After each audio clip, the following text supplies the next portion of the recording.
The other thing I want you to think about is the lifetime value of a customer. What are these people worth to you? Now, don't get caught up in a lifetime. You decide what the lifetime is, 5 years, 10 years, whatever. If they only come to your facility, doesn't mean they're chronically ill. What are these people worth to me?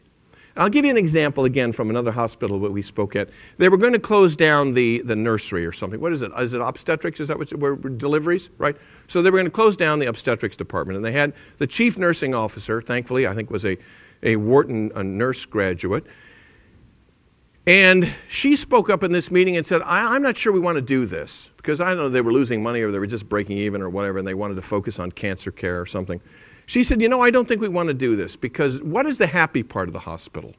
What is the bright moment in the hospital? What is the part where everybody's smiling, where the rooms are painted differently, where the people are dressed differently, where everybody's excited and smiling and laughing? Why do we want to walk away from that? That's our sampling vehicle. That's the trial. That's the first impression of our organization. And they'll say, this is where Biff and Muffy were born. And we had wonderful memories that we'll always come back here. Do you see what I'm saying? So what is that person then worth to you if we can keep them in our franchise? And again, you'd be stunned the number of businesses that don't really understand this. We were talking again right before the break about Detroit. That we don't have enough time to talk fully about Detroit. It's just remarkable. I don't know how they sleep at night.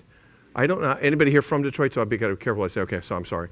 My older brother was the vice chairman of the board of American Motors, which was like being in the automotive business. But I just don't understand how they sleep at night, and you let 40 or 50% of the business walk out the door to the Japanese, who just foolishly built what you wanted. I mean, the Detroit School of Management, as I always say, is where well, my brother said it. He said in the middle of the gas crisis, the early gas crisis, remember in the 70s when you could only buy gas every other day based on your license plate, right? In the middle of that gas crisis, my brother says, and God love him, he said, Americans aren't going to drive Japanese cars. You know, they're going to drive a V8 Matador. I said, Bill, what are you talking about? Nobody's going to drive a V8 Matador. But he had the best car name of any car ever made at American Motors, which was the what? Gremlin. Who said that? Absolutely.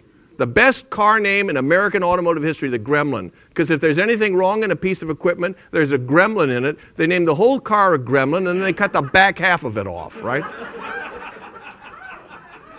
What the hell were they thinking about, right?